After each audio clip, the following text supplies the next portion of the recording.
이제 신약 성경을 한번 전체적으로 보겠는데요. 이제 두 번째 주제입니다. 오늘 네 가지 주제가 있어요. 네 가지 주제가 뭐예요? 새 언약이 뭐냐? 신약 성경이 전체적으로 어떻게 이루어졌느냐? 그 다음에 예수님의 3년간의 행적이 무언가? 그 다음에 네 번째는 사복음서가 왜 그렇게 관점이 다르게 네 개가 써져 있는가? 이렇게 보기로 했잖아요. 자, 그 중에서 두 번째, 신약 성경을 한번 전체를 보겠습니다. 자, 구약 성경의 모체가 뭐라고 그랬어요? 모세오경이라고 그랬죠. 그래서 이것을 토라라 또는 모세의 글이다. 예수님은 그렇게 말씀하셨습니다. 그 다음에 두 번째는 선지서. 그래서 예수님이 이거는 선지자의 글이다. 그래서 르비임 이렇게 얘기를 하고, 그 다음에는 성문서 있죠. 우리 지난 시간에 했던 성문서는 이제 케투빔 이렇게 얘기를 합니다. 이 세 가지가 구약의 모체입니다. 그러면 신약 성경이 어떻게 되어 있는가를 봐야 되겠죠. 그래서 신약 성경은 모세오경의 토대가 되는 것이 아까 제가 말씀드린 대로 사복음서라고 그랬어요. 그 다음에 여기서 지금 빠진 게 있습니다. 뭐가 빠졌어요? 역사서가 빠졌잖아요. 그래서 이스라엘 백성들 유대교에서는 역사서를 어디다 넣냐면은 선지서에다 넣습니다. 역사서를 전부 다 선지서에다 넣고 읽어요, 그들은. 그래서 예수님께서 말씀하실 때 역사서 얘기 안 했어요. 우리하고 분류가 틀려, 유대인들은. 근데 우리 기독교로 오면서 우리가 역사서를 따로 분류해가지고 모세오경을 역사서 가운데 넣는 거예요. 그래서 역사서의 시초가 뭐라고 그랬어요? 맨 처음에 여호수아잖아요.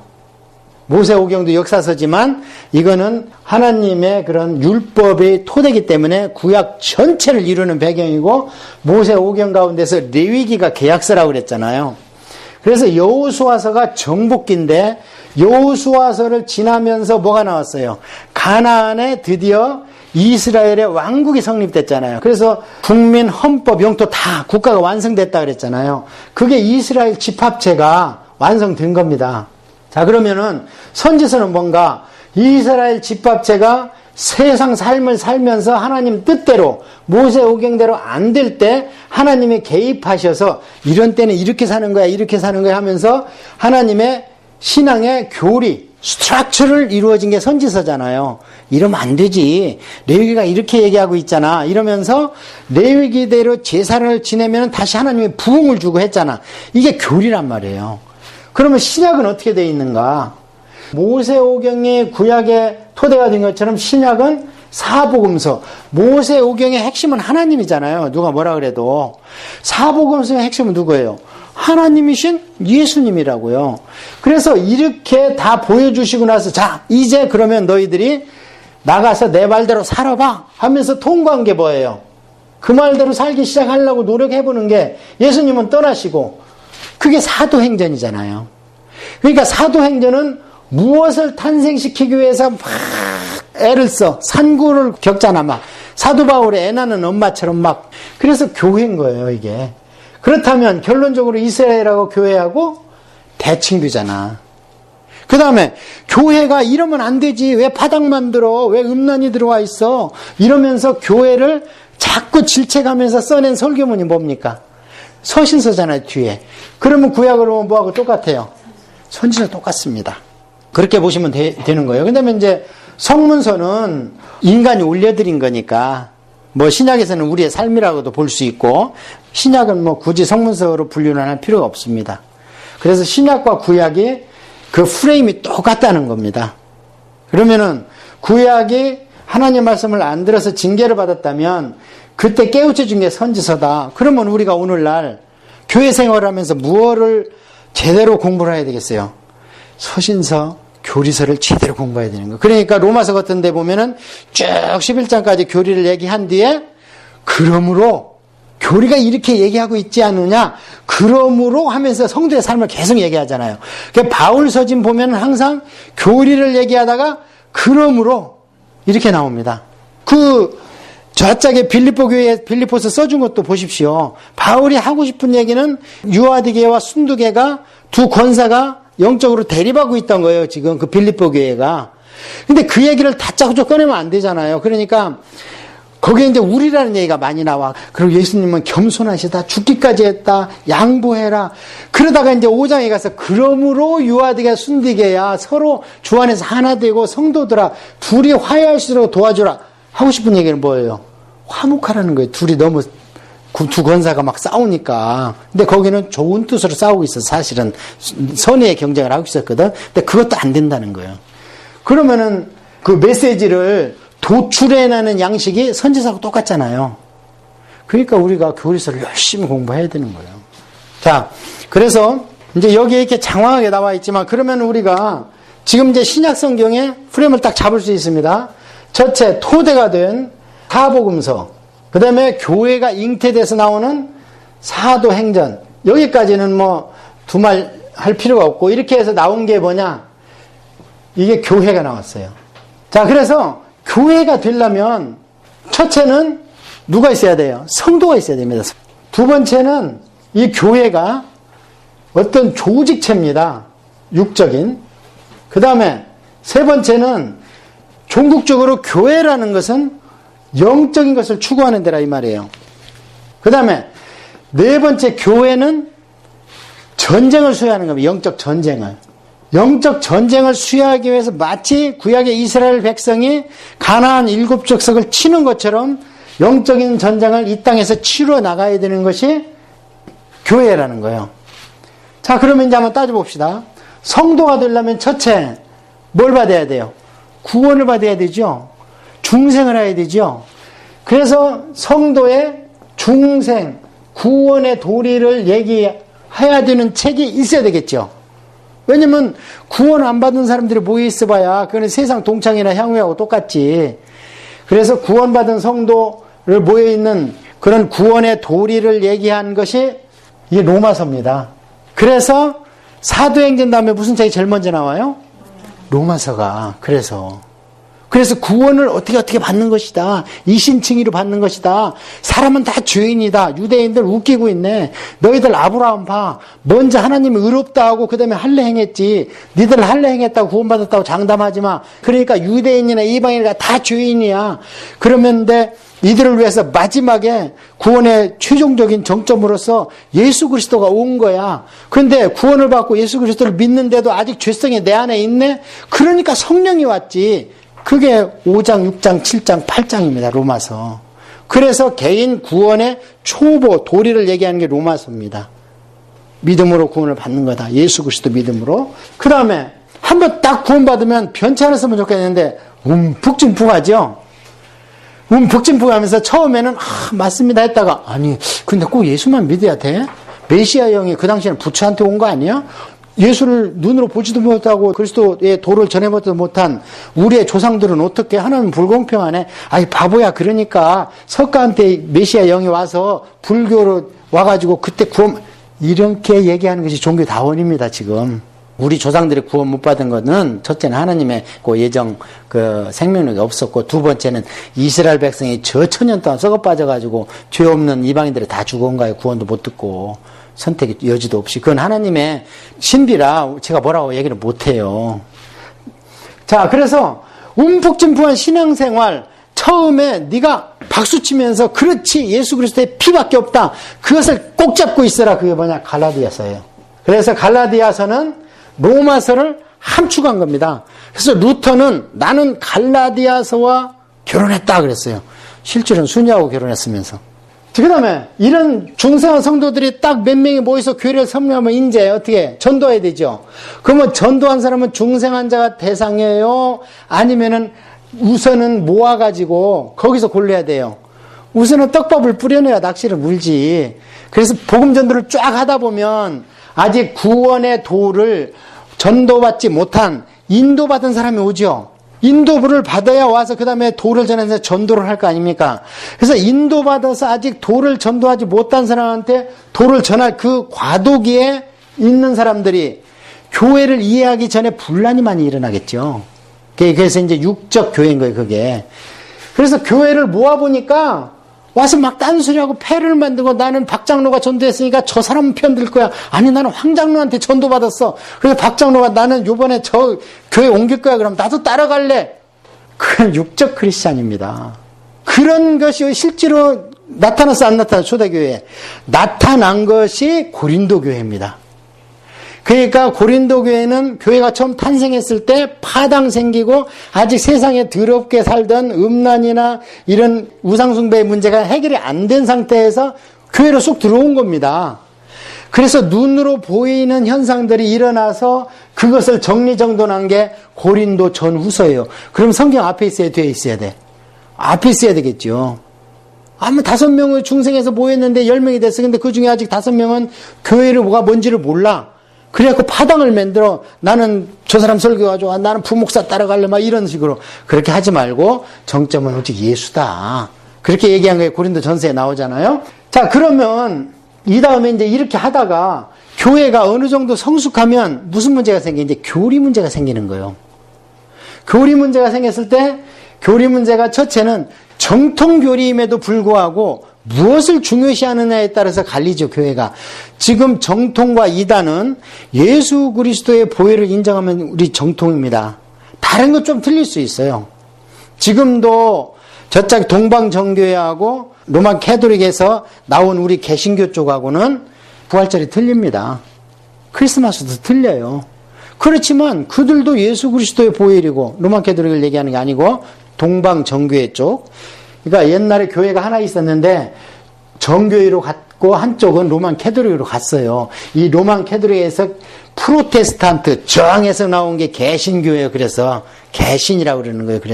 그러니까 개신교가 생기기 전에 정교회가 로만 캐톨릭과 동일한 역사를 갖고 있어요. 그래서 러시아 정교회나 이집트 콥틱 쪽에 보면 지금 주교들이 화려한 옷 입고 향 돌리고 막 하죠. 마치 천주교회에서 하는 것처럼 성공회 쪽 그런 식으로 하고 있어. 성공회는 반반이야.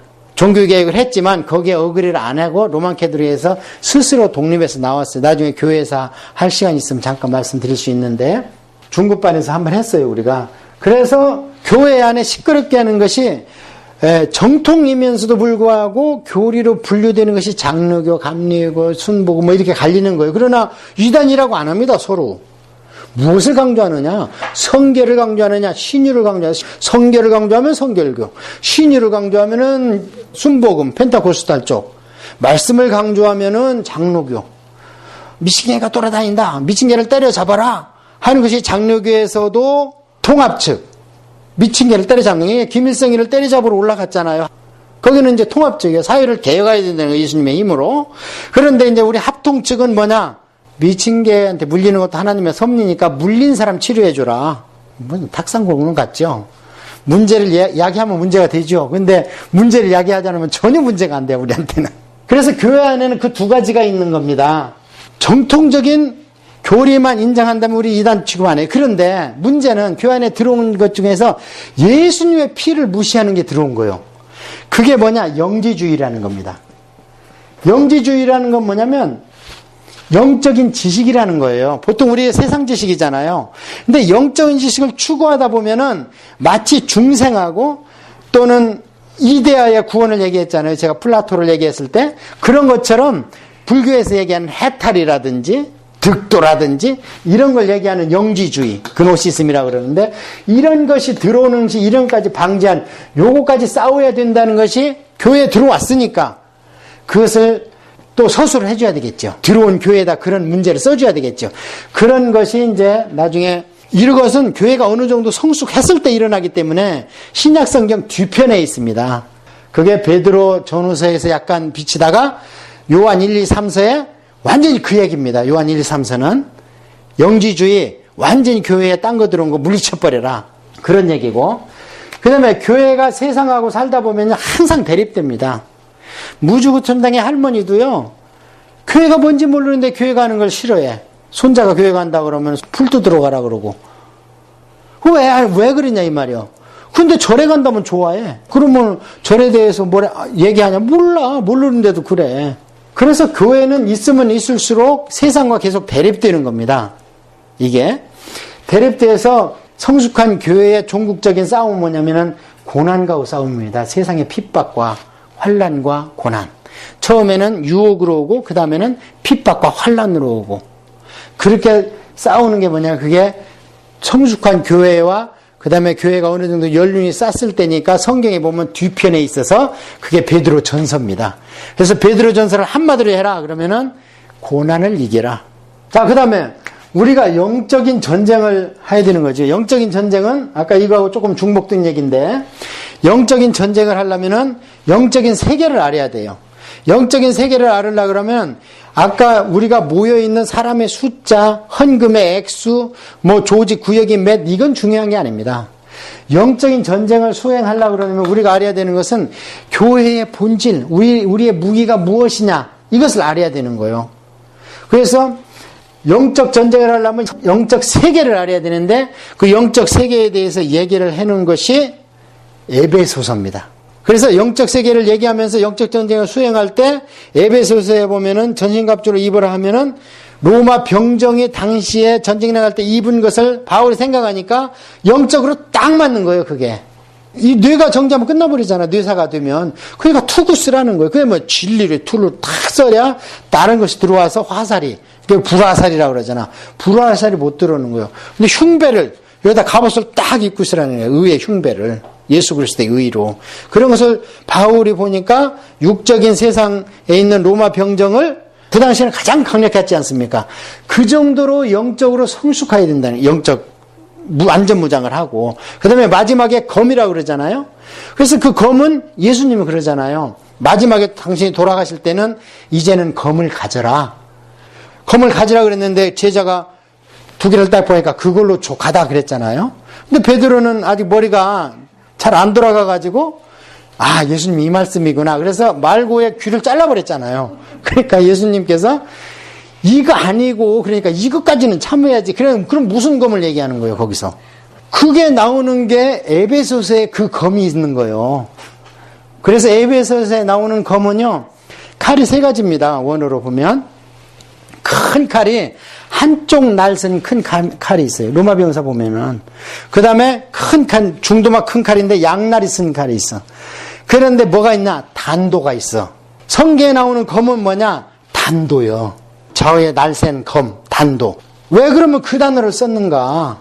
장검을 써야지. 그냥 날아다니고 막 중국의 영화에 나오는 이렇게 그래야 많이 죽이지 않느냐. 근데 영적 전쟁은 그게 아니라는 거예요. 뭐라고 그랬느냐? 레슬링이라는 거예요. 사도 바울이 쓴 용어를 보면. 그러니까 사탄이 멀리 있는 게 아닙니다. 우리하고 항상 우리 삶 가운데에서 사도 바울이 레슬링이라는 단어를 왜 썼냐면 그 당시에 올림픽이 있었어요, 이미. 그래서 빤스만 입고 남자들이 땀을 뻘뻘 내는데 한 놈이 죽을 때까지 싸우잖아요, 막. 그게 사단과의 우리의 레슬링이라는 거예요. 그래서 그것을 영어로 번역할 때는 레이버로 번역을 했어. 그러니까 영적 전쟁이 그렇게 하는 건데 그것을 하려면은 영적 세계를 알아야 된다. 그래서 써놓은 것이 영적 교회론이 에베소서입니다.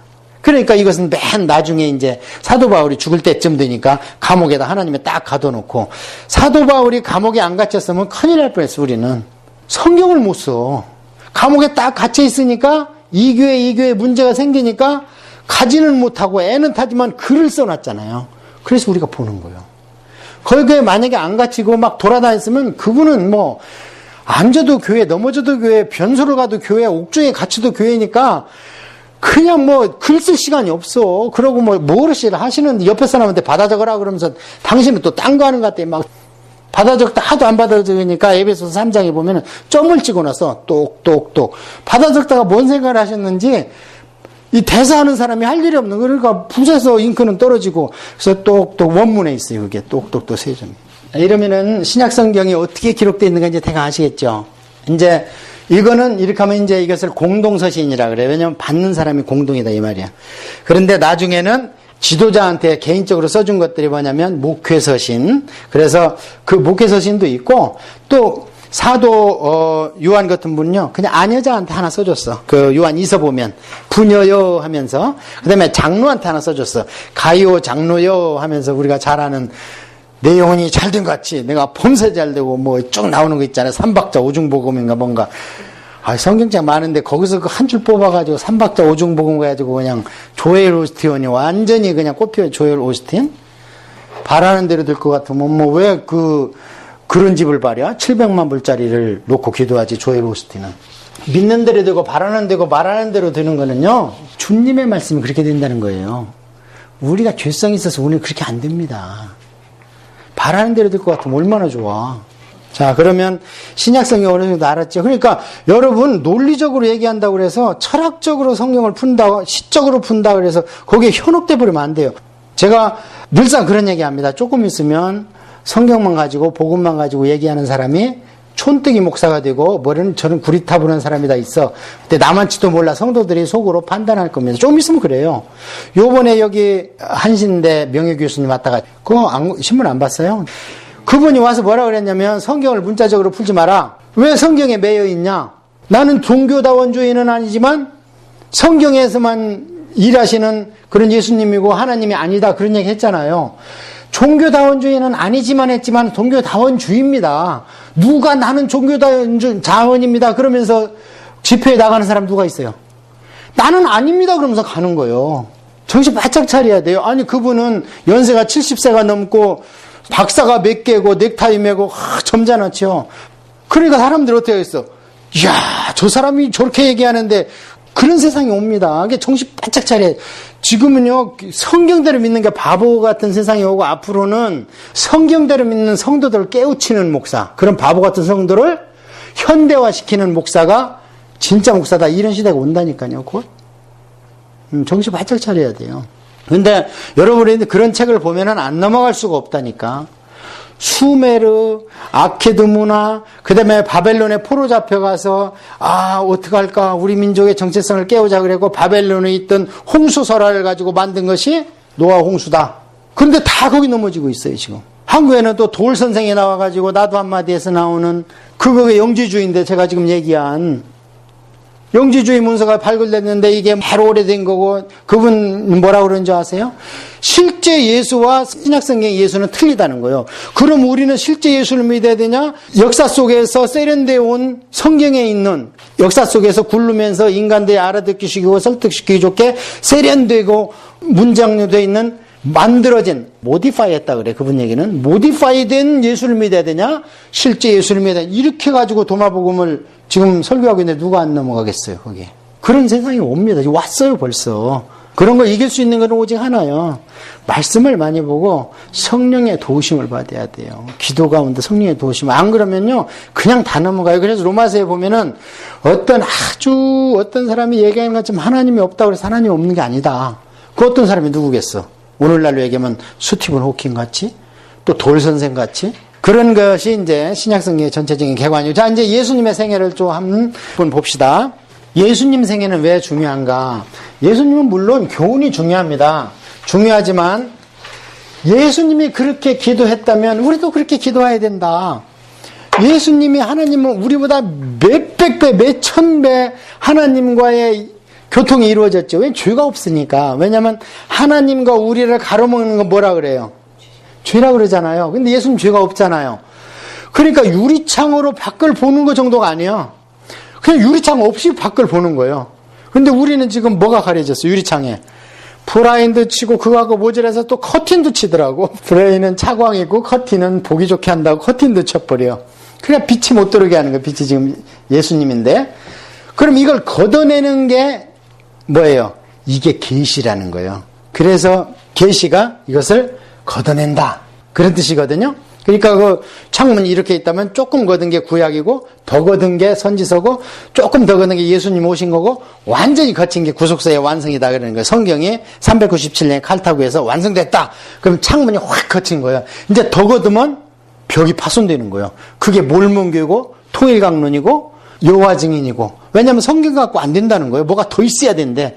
그래 거치다 보니까 벽을 헐어버린 거지. 벽을 헐으면 금방 이제 뭐 창수나고 물 들어오면 다 망해버리는 거지. 우리는 창문을 프레임을 놔두고 커튼만 걷어야 되죠. 그렇게 구속사의 계시가 끝난 겁니다, 지금은. 그러면 예수님의 생애가 왜 필요한가? 이제 이 생애는 행적을 얘기하는 거예요. 행적, 발자취를. 사실은 성경 속에서는 사도 바울의 그 행적이 더 중요합니다. 예수님의 행적보다. 교훈은 예수님의 교훈이 훨씬 중요하죠. 물론 사도 바울의 교훈도 중요합니다. 왜냐하면 성경에 기록됐기 때문에. 어떤 여자 목사님이 나와가지고 뭔 얘기를 요새 하고 있냐면은 예수님이 얘기한 거라는 거 1등급이래. 그 다음에 사도 바울이 얘기한 건 2등급이래. 그래서 성경에 보면 예수님이 얘기한 건 빨간 글씨로 써놨대요. 사도 바울이 얘기한 건 그래서 검정 글씨로 써놨대요. 차등이 있습니까? 없습니까? 성경에. 차등이 없습니다. 예수님이 얘기한 것도 제자들이 기억하고 있다가 몇십 년 후에 썼어요. 예수님이 얘기한 그대로 쓰지도 않았어. 그대로 썼으면 사복음서가 똑같이 나와야지. 어떤 데는 엿새만이라고, 어디는 8일 후에라고 그러고, 어떤 데는 사마리아 성을 들어가다가 봉사가 고침받았다 그러는데 어디는 나오다가 고침받았다 그러고, 왜 틀려? 그 아닌 거예요. 그 안에서 하시고 싶은 메시지가 뭔가를 우리가 깨달아야 되는 거죠. 그러니까 예수님 생애는 사도 바울의 생애 그 족적보다는 덜 중요하지만 우리가 꼭 알아야 될 필요는 성은 예수님의 어떤 식으로 미션을 행하셨는가를 보자는 거예요. 예수님의 생애가 맨 처음에 뭐가 있겠어요? 육적인 탄생이 있겠죠. 그 다음에 사실은 이게 30년의 사생애인데 성경에는 한 번 기록되어 있죠. 여기가가 사생애, 그 다음에 이제 여기가 공생의 시작이라고 보고, 이렇게 하면서 이게 6월절 날 돌아가셨어요. 자, 예수님의 생애를 딱 나눠보면은 두 단계입니다. 사생애와 공생애. 사생애까지는 3세까지 사셨고, 공생애는 30세 이후로 3년 반을 사역하셨죠. 자, 육적인 탄생은 우리가 너무 잘 알고 있어요. 칸타타 할 때 너무 많이 불러가지고. 육적인 탄생을 보면은 예수님이 나사렛에서 사시다가 그 다음에 말씀을 미가서 말씀이라고 그랬잖아요. 유대 베들레헴에 있는 장군에다 메시아가 난다. 그때 미가서가 뭐라고 그랬어요? 그냥 GTA 지역에 잘 사는 놈들한테, 야 이놈들아, 메시아는 너희들 가운데 있는 게 아니고 저 베들레헴 조그만 할골장에서 나온다. 그 말씀을 이루기 위해서 아우구스도로 말미암아 호적조사를 시키잖아요. 로마. 호적조사는 왜냐면 세금 받으려고 그래. 그 사람들이 머리숱 쉬어가지고. 그래서 세금 몇 프로 해서 매기면 이제 옥션 붙인다 그랬잖아. 그래서 옥션 많이 낸 사람이 이제 거기에 세리장이 되는 거예요. 삭개오는 급이 틀려요. 마태하고. 마태는 세관원입니다. 삭개오는 세리장이고. 자, 그래서 여기 나사렛 가서 사시다가 베들레헴에 가서 했는데 우리가 성경을 조금 보면은 거기서 잠깐 사신 것 같죠. 헤롯이 죽이려고 그래서. 근데 잠깐 사는 게 아니고 최소한 거기서 한 달 이상 사셨어요. 왜냐면은 8일 만에 할례하러 성전에 가잖아요. 그 다음에 동방 박사들한테 경배 받죠. 그렇게 하고 나서 어디로 이집트로 피하잖아요. 그러니까 뭐 돈도 하나도 없어가지고 예수님도 보면은요 소 잡고 막 이러지 않았어요. 양 잡고 뭐 잡았어요? 비둘기 잡았어요. 이게 가난해. 그러니까 이제 애굽으로 가는데 애굽 가서 살으려면 또 돈이 있어야 되잖아. 예수님은 뭐 요셉이 목수라 기업 이민뿐이 안 되는 것 같아. 독립이면 안 돼. 목수 안 받아 그 당시에 이쪽에 애굽에서. 그래서 돈이 있어야지. 그러니까 동방 박사가 와서 황금 몰약 유황을 막 준 거예요. 그거 팔아가지고 좀 지내다 와라. 그래서 거기서 지내고 아하 마리아가 이렇게 메시아를 탄생했다면 메시아의 사역지는 주고 어디가 돼야 된다? 예루살렘에 돼야 된다. 선지자가 예루살렘에서 주로 순교도 했지만 예루살렘에서 활동을 하잖아요. 그래서 요셉이 어디로 가려고 그래? 예루살렘으로 가려고 그랬잖아 처음에. 예루살렘에 가려고 그러니까 그 아켈레오가 있어갖고 더 잡아 죽이려고 그런다네. 그 헤롯보다 더 악한 아들이라네요. 그래서 어떻게 해요? 하니까 어떻게 나사렛으로 가라. 그래서 나사렛 사려고 하는 말씀이 일하려 하심이라. 근데 구약에 없어요 이게. 근데 하여튼 있는가 봐. 정경이 아니고 딴 데에 그렇게 얘기를 하고 있으니까. 그래서 여기 나사렛 가서 사십니다. 30년 동안 살고 나사렛 사시다가 한 가지 특이한 건 뭐냐면 3대 명절은 반드시 지킨 것 같아. 그 다음에 12살 때 12살이면 성년식입니다. 드디어 예수님이 한 번 기록이 되는데 어디냐면은 잃어버리잖아요. 그때는 아버지가 살아계시는데 예수님이 뭐라고 그러냐면 내가 내 아버지 집에 있어야 될 줄 모르셨습니까? 이게 요셉이 굉장히 서운했던 것 같아. 그 뒤로 요셉이 안 나와. 아버지 요셉이. 그 동네 사람들이 네 형제와 자매와 어미를 내가 아는데 그렇게 나오지 네 아버지 요셉 아니야? 왜 안 나옵니다. 요셉 아들 목수가 아니냐. 그래서 이제 목수직을 이어받은 것은 나와요. 장남이니까 가업을 이어받았겠지. 공생이 시작하기 전에. 그러니까 예수님도 목수를 한 거예요. 그러니까 네 아버지 목수의 직을 이어받은 거 아니냐 여기까지는 나오지만 이제 아버지는 안 나와요.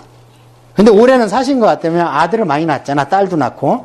2살 터울이라고 그래도 벌써 예수님이 장남이지만 최소한 6 낳았으니까 그 20살까지는 요셉이 사셨죠. 그렇게 유추해 볼 수 있어요. 그래서 12살까지 그 핵심이 뭐냐. 몸과 지혜가 자람에 따라 사람과 하나님께 사랑받더라는 거예요. 사람과 하나님께. 그러면 뭐예요? 예수님은 완전한 사람이었다는 거예요. 처음 태어나서부터 온 천지를 다 안 보고도 아는 게 아니었다는 거예요. 그런데 공생의 이후에 보면 사람한테 무엇을 묻지를 않으세요. 그 이유는 뭐냐? 사람한테 무엇을 의지할 게 없고 사람의 마음을 다 알기 때문이라는 게 많이 나옵니다. 사역할 때는. 그러면 그게 뭐가 차이가 나는 거예요? 성령 세례 받는 게 차이가 난 거예요. 제가 지금 무슨 얘기 하려고 하는 거 아시겠죠? 공생의 전에는요, 지혜와 몸이 자라간다 그랬어요. 그런데 성령 세례 받고 나서 사역을 딱 시작한부터는 사람으로부터 뭘 묻지도 않고 도움을 받을 필요가 없어. 사람의 생각을 다 아심이라 그래요. 그렇게 얘기하니까 어떤 사람이 그 변호사 갔다 오니까 언제부터 이렇게 됐어 하고 물어봤대요. 그게 예수님이 모르기 때문에 의사로 얘기하면 진맥을 하기 위해서 물어봤대. 그걸 물어본 이유는 그 병이 중한 것을 내가 지금 아무것도 아닌 걸 고친 게 아니고 중하고 오래된 거 이런 게 하나님 앞에서는 아무것도 아닌 것을 강조하기 위해서 물어본 거예요. 지금 그 구절하고 예수님이 사람의 마음의 생각을 다 아시다는 구절하고 상충돼 있잖아요. 그러면 어떻게 해석을 해야 되냐, 상충돼 있을 때. 그런 거는 너무 인위적으로 해석하면 안 됩니다. 성경을 전체적으로 해석을 해요. 예수님은 하나님의 하는 일을 내가 지금 보고 있다고 그래. 제가 얘기하잖아요. 유리창을 통해서 본 게 아니라 유리창 없이 하나님을 보신 거예요, 그냥. 하나님이 아버지가 일하시니 나도 일을 한다. 아버지가 행하신 것을 봤기 때문에 내가 한다는 거예요. 그러니까 우리가 기도할 때 해 주십시오 하면 하늘에 이루어진 걸 믿으면 그대로 내 앞에 이루어지리라. 이 3단계라고 그랬잖아요. 소원을 먼저 주시고 그 다음에 하나님에서 이미 이루어지면 그것을 믿으면 네 앞에 그대로 이루어지리라. 이게 기도의 3단계라고 그랬잖아요. 자, 그래서 돌아와서 나사렛에 사시다가 이제 예루살렘에 가서, 왜냐면 세례 요한이 거기서 사역을 하시니까, 그 다음에 예수님의 제자들도 보통 사람이 아닙니다. 그 먼 거리를 가서 세례 요한의 제자로 있었잖아요. 그럼 이게 보통 믿음이 아니죠. 그 먼 거리를 가서 세례 요한의 제자 중에 2명이 누구예요? 사도 요한과 안드레 아닙니까? 베드로의 동생. 앞에서 세례 요한이 나는 수하야 되고 저분이 흥하야 되고 저분이 하나님의 어린 양이고 저분이 곧 내가 세례 줄 때 하늘에서 비둘기에서 성령이 임하는 걸 보면 그가 메시아인 줄 알라 하고 내가 이미 계시를 받았다. 그 얘기를 하면서 저분이 나보다 더 위대하시다 하니까 두 제자가 예수님을 따라가잖아, 즉시. 그렇다면 그 두 제자의 믿음이 보통 믿음이 아니지 않습니까? 거기서 5명을 처음에 딱 만나는 거예요. 그게 어디냐? 첫 유월절 전에 5명이 일단 만납니다. 만나고 나서 그들이 돌아왔어요. 왜냐면 고향이 같으니까. 똑같이 갈릴리 지역이니까. 와서 들린 데가 어디냐면은 가나 혼인잔치예요. 가나 혼인잔치가 되면 그 중에 하나 나다니엘의 고향이 가나요. 그런데 거기는 한 8km 떨어져 있지만 우리도 시골에 그렇잖아요. 누구 결혼하면 거기 중신애비 위인 대표로 갔다가 또 눈 맞아갖고 결혼해갖고 우리 동네 옛날에 시골에 보니까 처갓집이 한 동네인 분이 많아. 그 짝 처녀가 따라왔다가 여기서 눈 맞아 또 결혼하고 이래. 그러니까 가나나 나사렛이나 서로 인맥이 거의 친족 혈족 관계예요. 그러니까 마리아도 같고 예수님도 같고 나다니엘도 같고. 그렇게 해서 거기서 가나 혼인잔치까지는 아직 공생애가 정식으로 시작이 안 됐고 거기 가서 딱 터지잖아요. 첫 기적이 터지고 그 다음에 첫 유월절이 어디냐? 예루살렘으로 또 오셨어요. 예수님이 오셔서 만난 게 누구냐? 니고데모예요. 오셔서 첫 유월절날 밤에 만난 게 니고데모예요. 그러니까 공생애 시작하면서 가장 먼저 선포한 게 뭐냐? 중생을 얘기한 겁니다. 그 다음에 오면서 누구를 만나느냐? 수가성 여인을 만나요. 자, 수가성 여인을 만나면서 이방인 아닙니까? 벌써 피가 섞였고. 그런데 거기에다 복음을 전한다는 거예요. 놀라운 것은 수가성 여인한테 벌써 내가 메시아다 선포해버려요. 요한복음에 보면 예수님이 에고 에이미, 그래서 내가 길과 진리와 생리다, 내가 생명의 떡이다, 7가지를 쭉 얘기하거든요. 근데 어디에도 내가 메시아다라는 말씀 안 하십니다. 누구한테고. 그런데 벌써 첫 번째 이방인 수가성 여인한테 그냥 믿어버리잖아. 수가성 여인은 자기 과거 맞추니까. 그러니까 그때 너하고 얘기하고 있는 내가 메시아다 해버리니까 아이고 그렇습니까 하고 바로 가서 전도 시작하잖아요. 이게 하나님의 마음. 이런데 이때도 예수님은 아직 이방인은 복음의 대상이 아니라고 할 때거든요.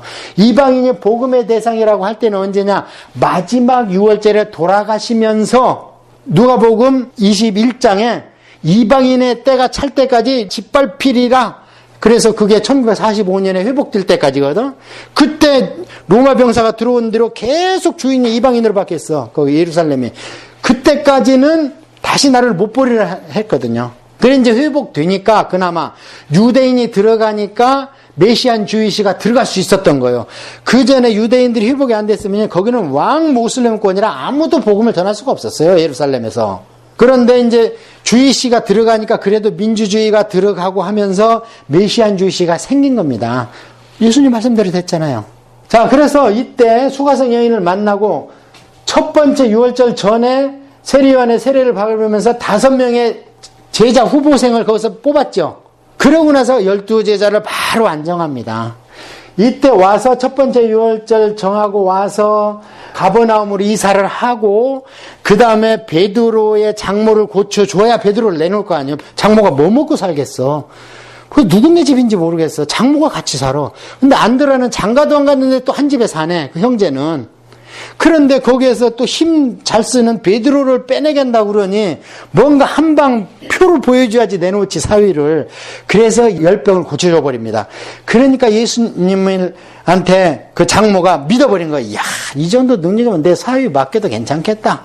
붙여주는 거예요. 붙여줄 때 부인은 자기 딸은 같이 붙여줬어요. 그래서 베드로는 계속 부인을 데리고 다니면서 사역한다 그래요, 바울이. 그렇게 해서 이때도 아직 12제자 임명을 안 합니다. 제가 강조하는 것은 교회 일꾼을 함부로 안 세운다는 거예요. 예수님이. 예수님은 세례도 안 줍니다. 제자들이 줬어요. 나중에 사도 바울도 그래요. 내가 고린도에서 1년 6개월 사역했는데 세례 3집뿐이 안 줬어. 그것도 처음에는 2명만 생각났어. 그런데 쓰다가 내가 생각해보니까 1명 더 줬다. 그렇게 얘기를 하는 거예요. 못 지우니까 컴퓨터 같으면 다시 지우고 내가 3명 줬다 처음부터 그래 버리는데.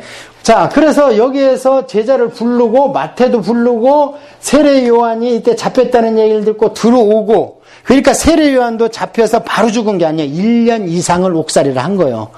그래서 옥살이를 하다가 보니까 내가 알고 있는 메시아 같으면 세례 요한도 정치적 메시아로 착각을 했던 겁니다. 아니, 나를 구하러 왜 안 와?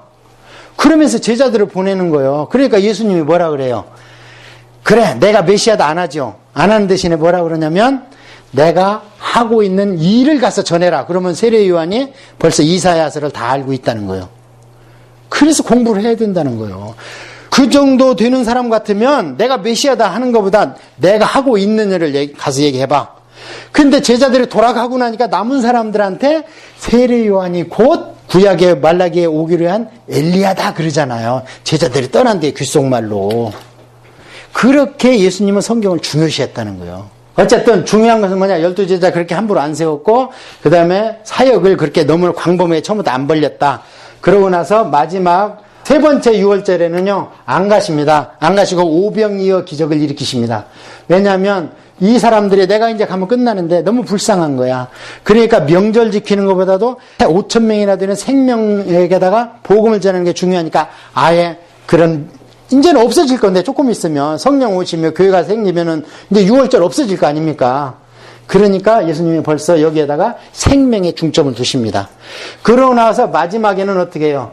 마지막 6월절에 돌아가시기 전에는 6개월 전에 먼저 가십니다. 수전절날 가시고, 가셔가지고 뭐라고 하냐면 이때까지도 예수님의 동생 야고보는 안 믿습니다. 그래갖고 예수님을 핀찬을 줘요. 아니, 선지자 노릇 하려면 도시 가서 왜 총골짜기에서 있어? 그러니까 이는 동생들도 저를 믿지 않음이더라 그러잖아요. 너희들은 먼저 가. 예수님은 그래요. 나는 안 간다고. 그러고 나서는 제자들이 가니까 소문 안 나게 싹 가시면서, 왜냐면 할 일이 있잖아. 아까 얘기한 대로 베레아하고 데가볼리 지역을 복음을 전도를 안 했잖아요. 이제 생각해보니까. 예루살렘에 와서 나사로도 만나고, 그런데 헤롯이 죽이려고 그러니까 그쪽으로 도망가서 있으면서 제사들 70명 모아가지고 먼저 파송시키고, 그 다음에 선교보고 받고, 그러고 다시 돌아옵니다. 일주일 전에. 그러고 나서 돌아가시는 거예요. 됐습니다. 이렇게 하면 예수님의 생애가 했고, 그 다음에 마태복음 같은 데 보면 제자들을 먼저 세운 것처럼 했는데 그렇지 않다는 거예요. 마태복음은 주제별로 돼 있어요. 어떻게 제자를 세우냐 그러면 먼저 불러서 그 다음에 설교하고 치유 보여주고 현장 데려가서 실습시킨 뒤에 제자를 세워. 철야기도 하고 나서. 그러니까 뭐 제자를 이렇게 키우는가는 주제를 세워놓고 쓴 게 마태복음이에요. 연대직으로 쭉 쓴 거는 오히려 누가복음이 그러잖아요. 내가 시간 순으로 기록한다고 누가복음은 그렇게 기록이 되잖아요. 자, 이렇게 해서 예수님의 생애는 마치고 이제 마지막 주제로 넘어갑니다. 삼중직을 구약에 다 수행하신 분이 누구라고 그랬어요? 모세와 사무엘이라고 그랬죠. 예수님의 삼중직을 다 수행하셨습니다. 그래서 이 땅에 오셨을 때는 선지자라고 그랬어요. 당신이 인정하셨어요. 선지자의 사명은 뭐냐면 말씀을 기록하는 거잖아요. 그러니까 예수님의 말씀과 행동이 전부 성경에 기록된 거예요. 그 다음에는 지금은 뭐라고 그래요? 하나님은 우편에서 우리를 위하여서 중보하고 계시잖아요. 그러니까 중보자는 한 분입니다. 마리아도 아니고 아무도 아니에요. 우리는 그럼 뭐냐? 중보 기도자입니다. 예수님한테. 그러니까 예수님 이름으로 해야 돼. 예수님 이름이라는 그릇에 안 담은 기도는 하나님에 받지도 않아요. 그런 거는. 그래서 중보자는 오직 하나. 마리아도 아니고 아무도 아니야. 그런데 중보 기도자는 얼마든지 있을 수 있어요. 그 다음에 앞으로는 예수님께서 왕권을 가지고 올 겁니다. 그럼 예수님의 삼중직이 완성돼 버리잖아요. 자, 그 다음에 이제 왜 그러면은 복음서를 4권이나 기록해 놔가지고 한 권도 보기 힘든데 4권이나 기록해서 이렇게 우리를 힘들게 하시는가? 힘들기는 뭐가 힘들어? 그 사부고시 할 때 보니까요, 책이 이만큼 있어. 그리고 공부는 머리로 하는 게 아니고 엉덩이로 하는 거야. 나중에 엉덩이가 짓물러가지고, 그러니까 성경이 이거 두껍다고 그러면 안 돼요. 그 앞에서. 성경은 안 두꺼워. 안 두껍고 깊어. 자, 공관복음은 왜냐면 관점이 같다는 거예요. 그 다음에 요한복음은 공관복음이 아닙니다. 그래서 사복음서 그러면 공관복음 더하기 요한복음을 사복음서라 그래요. 공관은 뷰포인트가 같다는 거예요. 그럼 어떤 뷰포인트가 같은가? 인자 예수를 본 거예요. 이 땅에서 사역을 했을 때 사람으로서 예수님을 본 거고, 요한복음은요 영적인 예수님을 본 거예요.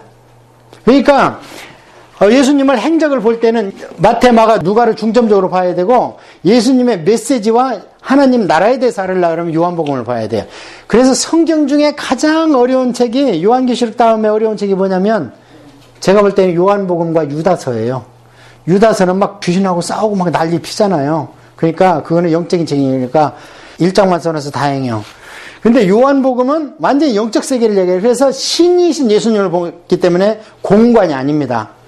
그리고 그 당시에 예수님의 복음을 들어야 될 상대가 첫째 누구예요? 유대인. 누가 말해도 예수님도 그랬거든. 유대인이다. 두 번째는 누구예요? 로마권에 있는 로마인들. 그 세 번째는 뭐예요? 로마인들은 여기는 제가 국채라고 그랬죠? 국채가 뭐예요? 나라의 체제가 로마령이잖아, 다. 그런데 사실 이 안에 쏙 들어가면 누가 있다 그래서 로마 대신에 안에는 헬라가 있다 그랬잖아요. 그래서 국채는 이랬다면은 여기를 혼채, 혼적인 것은 누가 있냐? 헬라가 있잖아요. 그래서 로마를 구성하고 있는 것은 헬레니즘입니다. 그래서 로마는 그 안에 보면은 심지어는 이 헬라 거를 너무 좋아해가지고 귀신들도 다 갖고 왔잖아요. 그 뭐 제우스를 주피터로 가져오고 뭐예요. 어떻게 이렇게 귀신 이름들을 어떤 사람들은 다 외우더라고. 저는 못 읽었어. 그게 우리나라 같으면 다른 거 아니에요. 달걀 귀신, 몽달 귀신, 산신령 귀신 이런 귀신들이 걔들이 나라가 크니까 무슨 뭐 거창한 것 같아. 다 그 귀신이 그 귀신이에요. 우리나라는 그냥 소복 입고 왔어. 피 흘리고.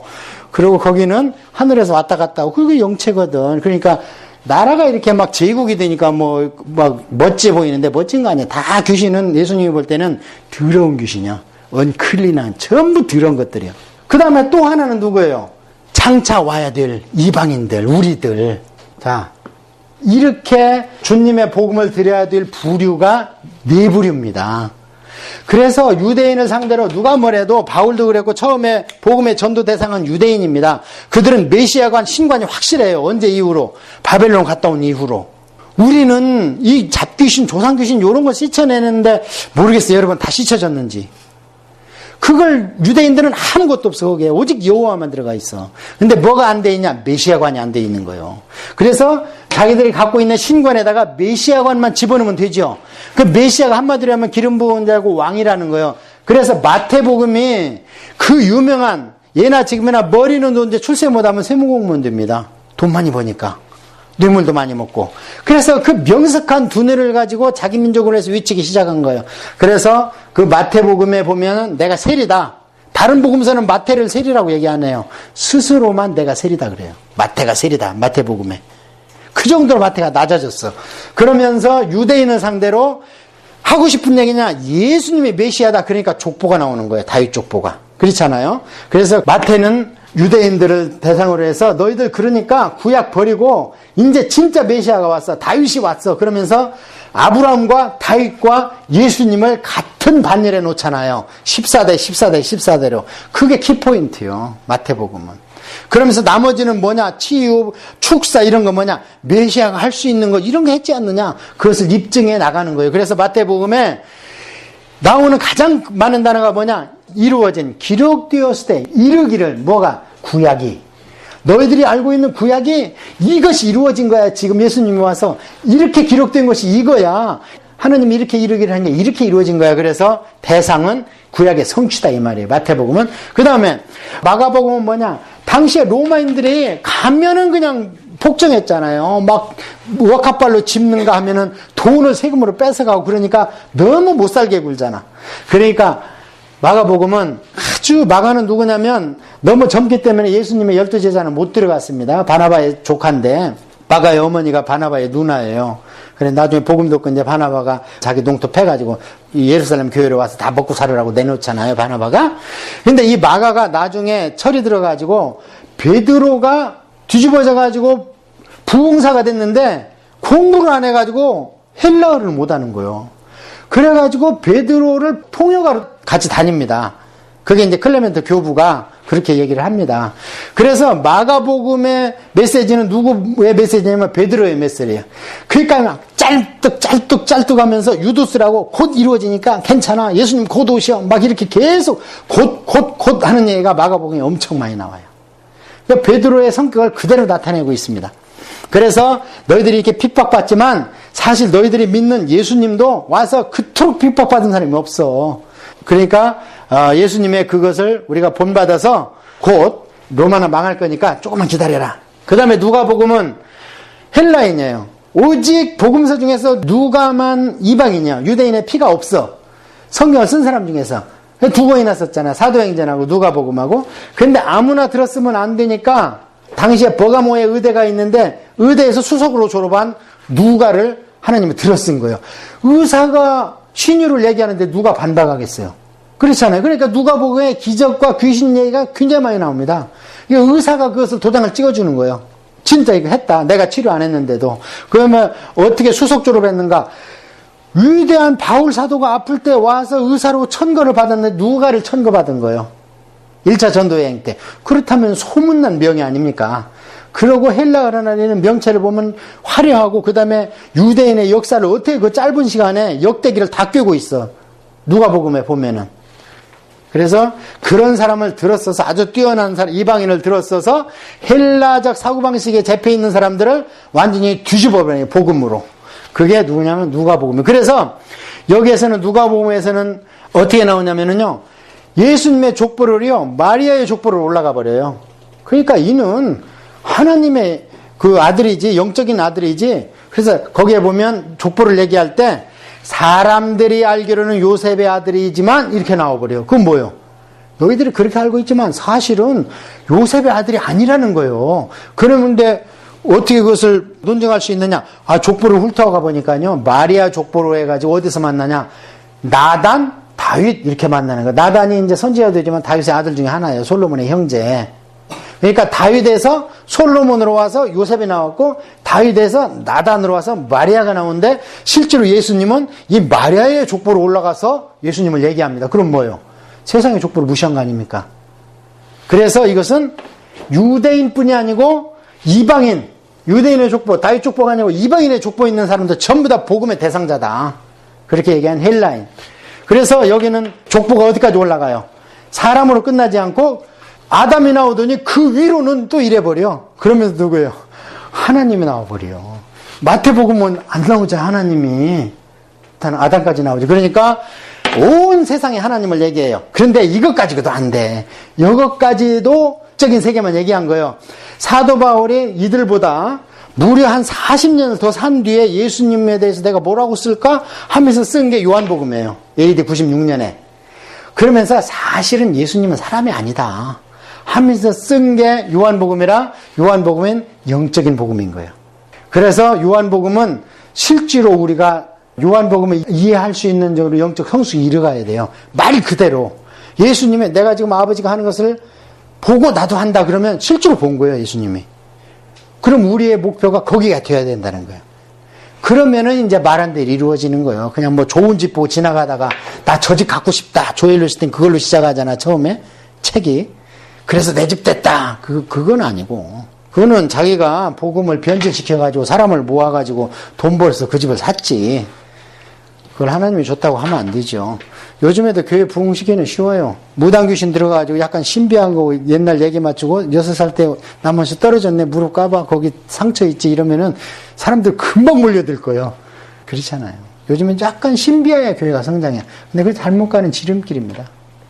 예수님은 항상 치료해주고 이렇게 하고 기적은 피해버려요. 왜냐하면 나를 그런 메시아로 오해할까봐. 피해버려. 그래서 사도 바울도 처음에 사람을 모으기 위해서 떡밥으로는 기적과 이적을 많이 행했어요. 근데 나중에는 자기 병도 못 고치고 그 다음에 어떻게 멀리서 왔던 빌립보에 왔던 에바브라디도 목사님이 죽을 병이 들어서 인사불성이 되는데 그것도 못 고쳐. 왜? 복음이 열리니까 이게 다가 아니고 교리가 중요하구나. 이렇게 해서 우리 사복음서를 다 마치고 기도 한번 하시고 다음 시간에는 이제 서신서와 그 다음에 사도행전을 통해서 성령 충만 세례가 무엇인지 확실하게 정립을 해드리겠습니다. 그래서 우리가 성령 충만 세례를 안 받으면 구약의 왕이나 그 제사장들이나 이스라엘 백성을 욕할 수 있는 자격이 없어요.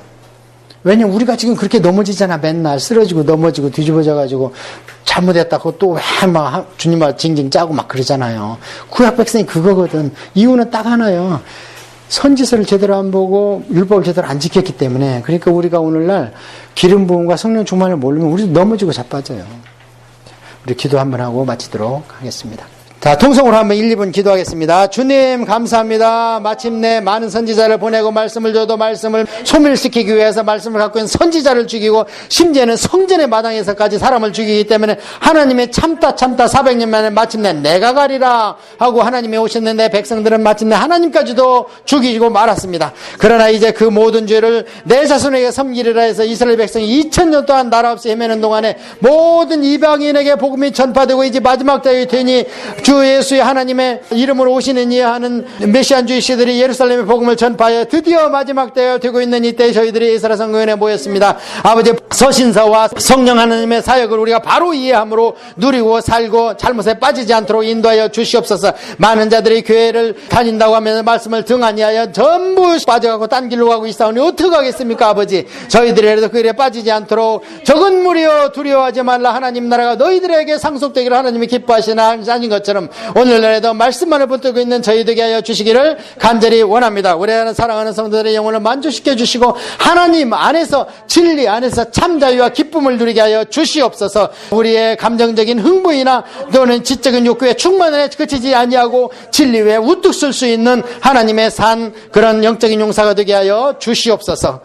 아버지 하나님 감사합니다. 우리 사랑하는 성도들 생업을 지켜주시고 복음을 들었사오니 이들에게 이 땅의 복을 허락하심으로 이들의 것이 곧 하나님의 것이오니 그것을 통하여서 하나님의 나라가 더 빨리 전파될 수 있도록 역사하여 주시옵기를 간절히 원하오며 아버지 이들의 딸린 자식들이 있습니다. 자식들의 하나님 복음을 허락하시고 마지막 때 그 자식들의 복음이 전수될 수 있도록 주님 역사하여 주시옵소서. 우리 에스라 13기가 끝나기 전에 하나님 앞에 많은 보고거리가 있을 수 있도록 간증덩어리가 넘치게 하여 주옵소서.